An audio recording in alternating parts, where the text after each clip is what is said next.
Yes, sir. All right. Good Live morning. from Berkeley. It's Friday afternoon. Oh no, it's quarantine on fire.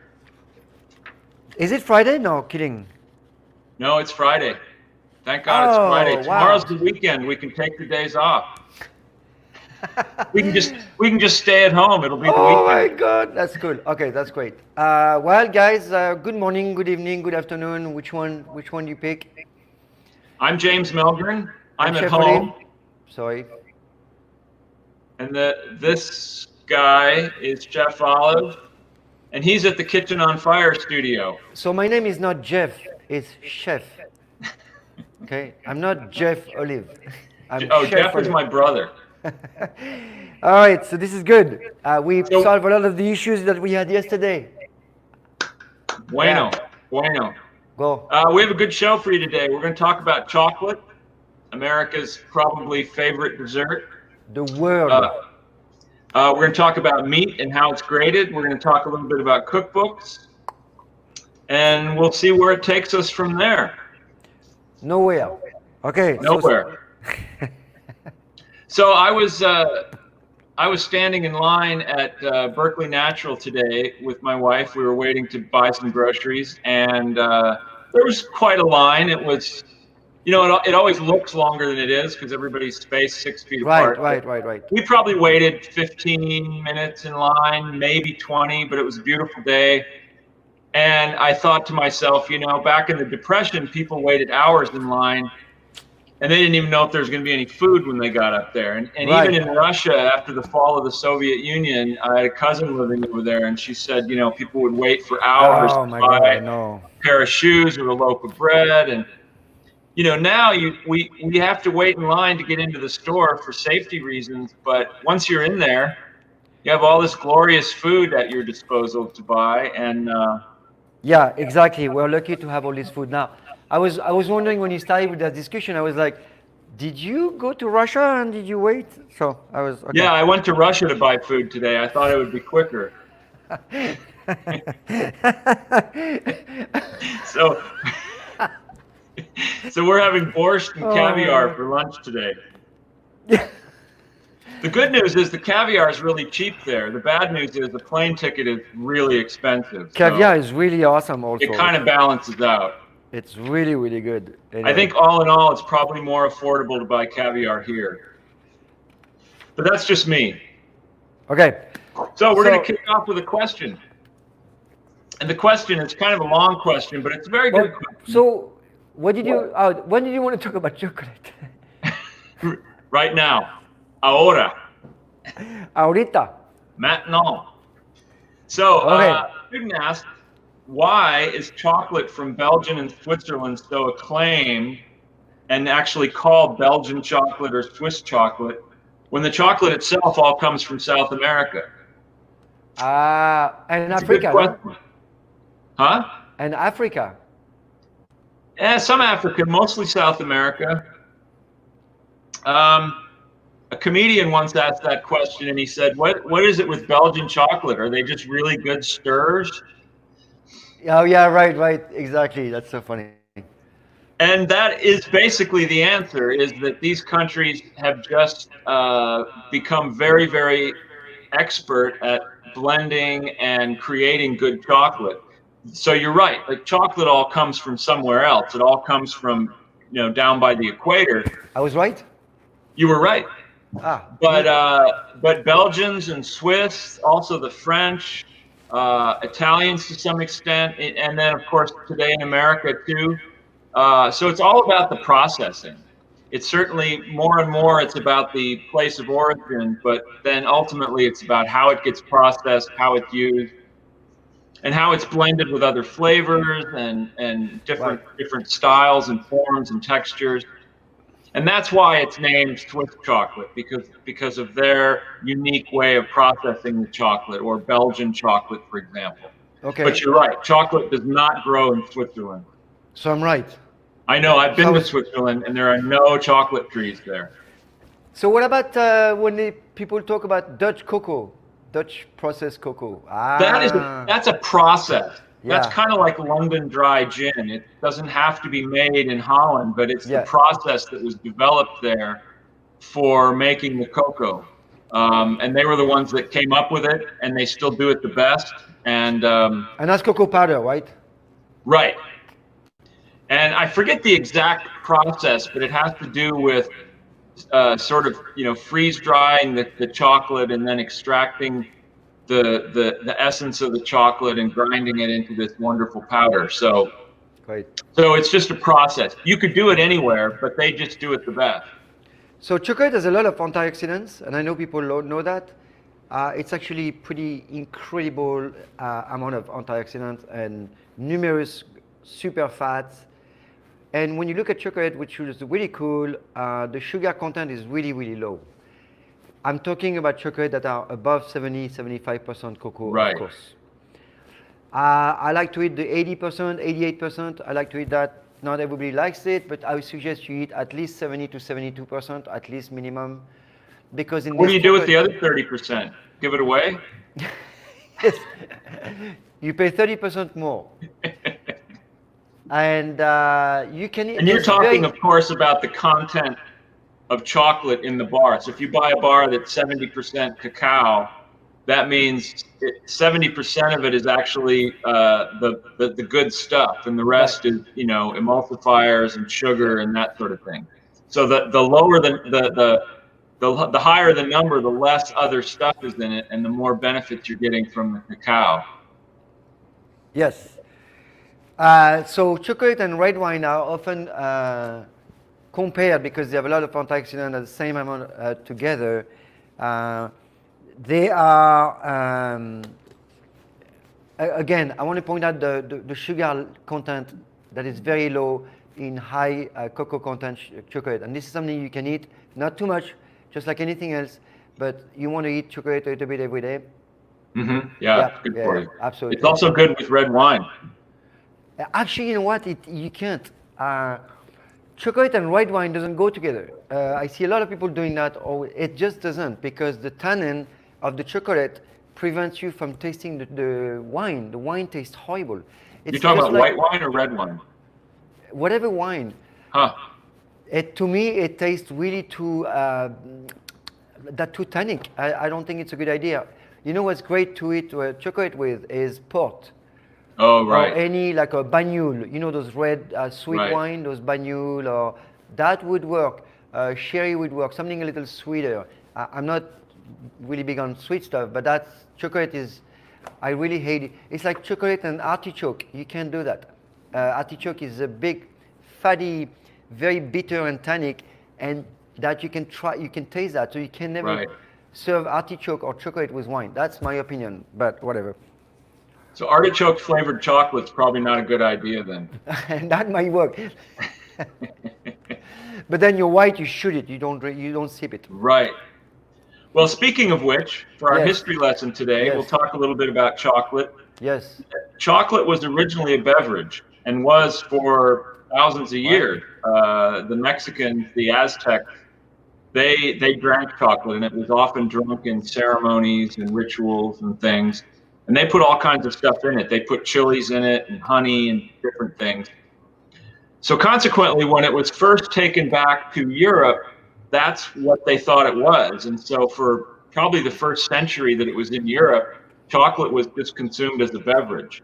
Right. And it became a tradition there to drink it very much like we drink coffee today. People would get up in the morning and they'd have a cup Right. of hot chocolate. Right. And I'm talking the wealthier people. I mean, it was probably too expensive for peasants to drink, but Who knows? Who knows? But the thing is interesting in France or in Europe, at least in Paris, I know, when chocolate came to be a big trend, there was a lot of restaurants that start to open, cafes, and this is the first time that women could actually go out in public and meet in a public places. And one of the places that opened was Angeline. oh, Angeline in Rue de Rivoli. And Uh-huh. it's funny because that was a way for people to go outside without drinking alcohol, which is a big deal. So tea, coffee, and chocolate was a big deal I think it was like something like before 1900, so 1880s, 1895, when all the Napoleon, that's the Napoleon time. And it Right. was a way for women to go out and be able to conglomerate, I mean, to go in public. Can you believe that? That's crazy. And be able to go out and actually meet other women in public. It's pretty cool, huh? That is cool. No wonder women like chocolate so much to this I know. day. Yeah, so it wasn't until somebody discovered that you could take the excess cocoa butter and add it back to the ground cacao beans, and you could actually, by tempering it, by continuing to stir it and spread it out and temper it more, you could actually make a hard or a solid chocolate. Right, great. So it wasn't until mid-19th century that people began to eat chocolate. Prior to that, it was strictly a drink. And it's still a Right. great drink, but Right. Most people don't know how to make hot chocolate. well, most people make hot chocolate by a mix. They With tear milk. open a package and pour it in a You cup don't- and add hot water. So in France, they don't put milk. They put a really, really thick cocoa and hot water. Uh-huh. Yeah, there's no milk in there. Yeah, and they start with basically a chocolate bar. Yeah, you just get that chocolate, super dense chocolate, and you add hot water, and you make that incredible smooth chocolate. Yeah, it's very good. And it's so good. And they So sometimes actually- serve it with a little pitcher of cream. So you can Yeah, add no, a little that's cream to fine. it. I like cream, but I'm just saying when you make hot chocolate in a nice place, it's Yeah. usually hot water and really good chocolate. The chocolate is interesting because, like in baking, it's really hard to most people because it will burn, and chocolate melts at 94 degrees, which is right below our body temperature. So it's cool. It's interesting to see, like, when you put chocolate in your mouth, it kind of melts, kind of. But This Right. is the way you should eat chocolate. You should let it melt. Yeah. It's going to melt very slowly because the temperature 94 needs to be. It's cool, huh? When I first started traveling to Paris on business in the 80s, we always used to love to stop at La Maison du Chocolat Yeah. because they had a little cafe and we would get a hot chocolate, and it was unlike any hot chocolate I'd ever yeah. had in my life, because of course I grew up here where we drank Nestle's Quick, you know. Okay. Cool, man. So the All answer is right. yes. The answer is yes. So someone else asked an interesting question. How is Impossible. meat graded? Or specifically beef? How is beef graded? We see there are different levels of beef. How is it graded? And I have the answer. Oh, yeah. The Give us answer the answer, is give us the that answer. if it gets 95 or higher on the final test, it gets an A.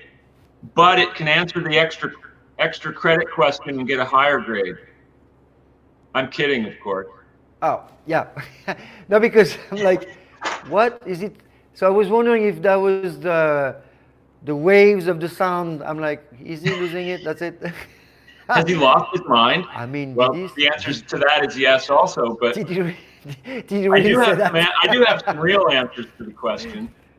The USDA grades meat, and they really take two things into consideration. The first one is a qualitative analysis in terms of tenderness, juiciness, flavor, and the other factor is its yield. In other words, how much lean meat they can get off the carcass. So these both sort of figure into the grading process. But the actual grades, what we see as Right. USDA Prime, USDA Choice, USDA Select, those mostly have to do with the amount of marbling in the meat. Okay. So a high amount of marbling is prime. Do you want to talk about marbling quickly? Yeah, marbling is when you look at a steak, for example, there's all the white streaks through it, and that's the fat. Fat. It's It really goes good through stuff. the muscle. And it's the more that's in there, the juicier the meat is going to be, of course. And the better it is. Oh, yes. Yes. So, So when you have a highly marbled meat or a USDA Prime, that's really good for roasting and broiling and putting on the grill. It's when you really want that real good juicy Yeah, right. flavor. Yeah. As you go down the thing, Choice has got a little less marbling, and when you get down to Select, which I never buy anyway, but if you buy Select, it's very lean. So it tends to be better for things like marinating or braising, something where you're going to add a lot of liquid to the Right. meat because there's not enough fat in it to really leave it. If you just cook it like a normal steak, it's going to be dry. It's going to be like a shoe. And I So hardly ever eat shoes. I want people to understand the idea of how the cows eat in nature. And you understand that there's grass-fed is not 100. You can't eat grass-fed. I mean, the cows cannot eat grass all year long because there's no, they have to, when they go into the barn, they eat the straw, which is basically dried straw, dried Right. herbs. So that will give them the fat required. So basically, a lot of time in France, you're going to see grass finished or grass-fed, grain finish. Right. That's a normal cycle, and this is really how you get that marbling in the meat. Marbling means the good fat in the meat. The fat in that meat is absolutely incredibly good. Yeah. If it's a good meat, if it's a good quality meat, if the cow was happy, lived in the field, and her life in the field, that's awesome. If she was living in stress and with terrible food, you can't buy that food. So here I'm going to be exactly like the vegans. I will never touch that disgusting food. Right. I will only eat meat that is be properly cared for and where the animals were happy and in a farm environment. It could be a big farm. There's some big farms that are doing a really good job. It's not Sure. it has to be like, but you have to be, when you source your meat, you want to be responsible and you want to find out where it's from and start to work on that idea that the more we don't buy the crappy stuff that the big corporation sells, the less they're going to sell it to us, right? Right. In other words, vote with your food dollar. You vote can with you your can dollar. make a difference by what you buy. Man, buy less meat. Anyways, you buy a smaller piece, super awesome. It's going to be way better, has more nutrients. You're going to pay less at the end, even though it's a more expensive piece. You're going to cook it less and just eat less of it, whatever. I mean, Yeah. So the answer here is yes, too. Do you know that there are over 90 million beef cattle in the United States at any one time? 90 million. And we harvest, the USDA likes to talk about harvesting, but what they're really talking about is slaughtering. They slaughter about 34 million head of cattle a year. And, that's a staggering figure. And of course, there are 300 million people in this country, but it also is a statement about how much meat we consume. right. And a lot of that meat goes to fast food restaurants and casual dining restaurants where people eat meat 3 times a day, and it's much. Terrible meat. That needs to stop. All this needs to stop. Absolutely. This is terrible. So. And we could go on about the yeah. factory meat business, but suffice to say that you should buy meat that's responsibly raised, Yes. preferably all on organic feed, grass-fed. Yeah, whatever, anything you can do. Everybody has a role here. Okay, cool. Yeah. Thanks. Yeah, good job. The answer is yes. Yeah. Yes. Yeah. Woo. Ah. I have a quote. Ooh, yeah. I have an interesting quote. It is. Yes. We are listening. This is a quote from Alfred E. Newman, and I think it's very funny. Okay. We are living in a world today where lemonade is made from artificial flavors and furniture polish is made from real lemons. Yeah, really. Oh my God. Yeah, that's a funny one. See? Yeah. All right. So another question that go. comes up periodically. What? Yeah, go. I'm sorry. I have a question too. Go. Oh, okay. This question comes up a lot, and people say, "What are the most important cookbooks to own?"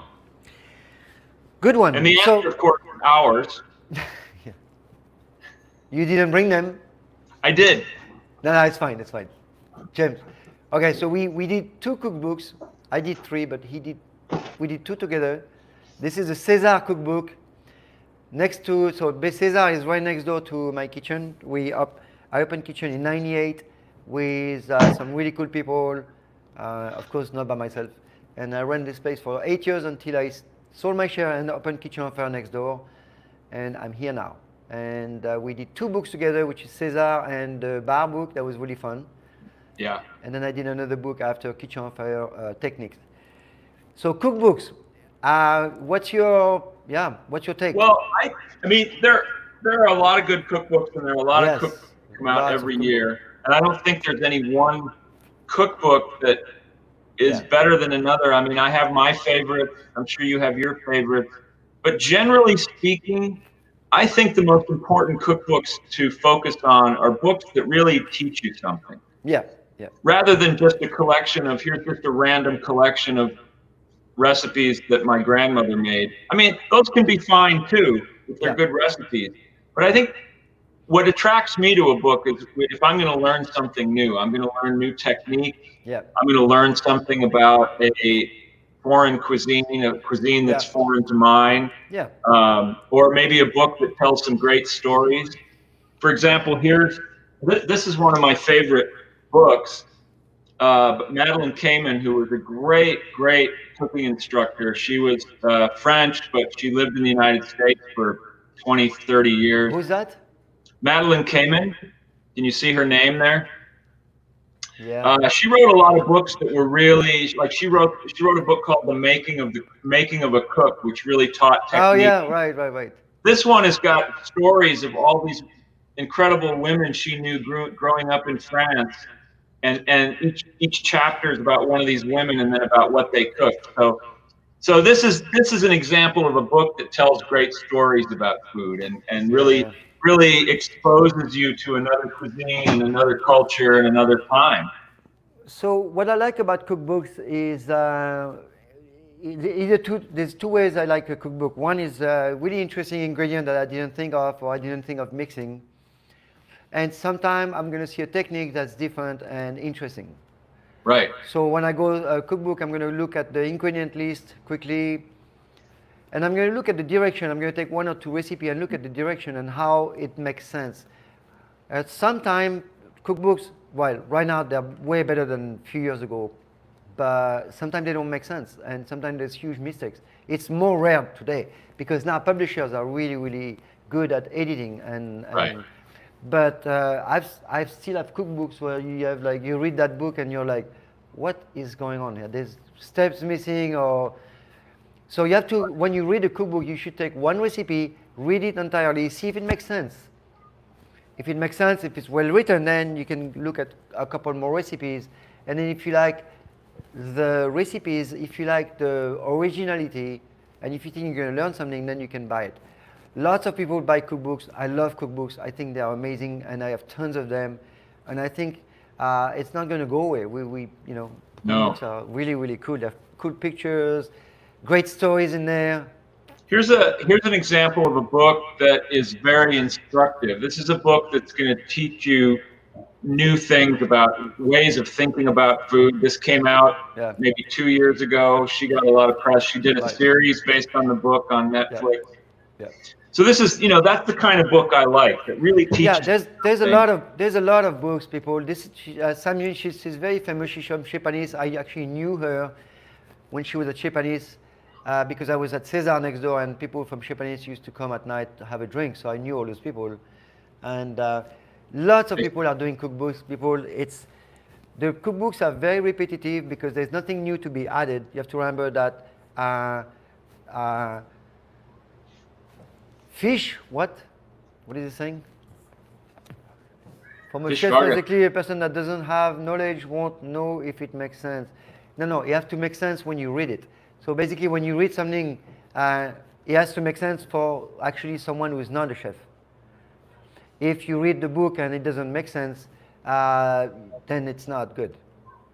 Well, I know from experience writing recipes that writing the instructional part of the recipe we've done is very difficult, and we would go round and round and round about it to make sure that if somebody in their home that wasn't a professional cook read this recipe, that they could make the dish. Because I tell you, when I write recipes, same as James, when I write recipes, if I write the recipe as a chef, I'm going to forget steps. Right. Because I know what I'm looking for. You're going to assume things. But as I have to write as a novice, I have to write everything like I have no idea what I'm talking about, which is Right. often the case anyways. But it has to sound like, step by step, baby step. And this is what I do. This is why our cooking classes are really good, because see, we are teachers. We were chefs, but we've been teachers for 15 years. And chefs and teachers are two different things. A chef is great. Can he carry the information? Not always, because he's used to, to teach people, to force information through the kids that come out of the culinary school. We don't. We talk to people that are very scared and worried, so we have to be very gentle. It's a different way of teaching. I'm teaching. Yeah. I would never scream or yell or lose my temper, as in restaurant the chef often do that, because sometimes the kids that come out and they're really idiots. It's not their fault. They just don't know. It's Yeah. you have to learn all this. But It's when funny. you do, yeah. I've learned a lot from watching chefs. A lot of things I know about cooking I've learned from watching chefs at work. But if a chef just tells you how to do something, sometimes it's very hard to learn from that, because, like I said, they're assuming all these steps that they're not including in there. Right. So So that's it. So cookbooks, could be. There are a lot of cookbooks, and I think there's no risk in buying a good cookbook. I don't think you're gonna make a big mistake. Sometimes you just have to make sure the restaurant are not, the recipes are kind of cool and not just the same recipe over and over and over, like kale salad. I mean, I don't know, avocado toast. Come on. Pasta. Right. Come on. If you can make a pasta, I mean, don't buy a book for pasta. Buy a book for special risotto or special rice. I don't know, but not, I don't know. vegetables. Vegetables are a great thing to buy cookbooks to Meat find cooking, interesting new way to. braising, grilling. There's a bunch of stuff to do. Cool. All right. Cookbooks are good. Cookbooks are good. The answer is yes. Yes. So we're just about out of time. I have a quick one, Chef. What did you want to? Because I have a quick question. Well, I was going to leave you with a quote, so go ahead. Difference. What's the difference between herbs and spice? Water. The herb is all the green stuff, the leaves and stuff like this. The spice is all the stem and all the stem and the seed and whatever it could be. Right. So you separate. And the stems and the seeds could be dried and become spice. And a lot of people make a mistake on the cilantro and the coriander. They ask also what it means. The cilantro is the leaves and the plant. Right. And the coriander is the seed of that plant, you see? So there's a very similar flavor in the two. Right, But you exactly. use them differently. And nutrients. And Right. we'll talk about nutrients another time because we don't have time. But we do have time for a quote though. Yeah. This is a great quote because there's a lot talked about patriotism today, and my country versus your country and others. Well, this was written by Lin Yutang a very, very long time ago, and he probably didn't write it this way, he probably wrote it in Chinese, but translated into English, it says, "What is patriotism but the love of the food one ate as a child?" And I think that's very true. I think It depends, yeah. Yeah. I don't know.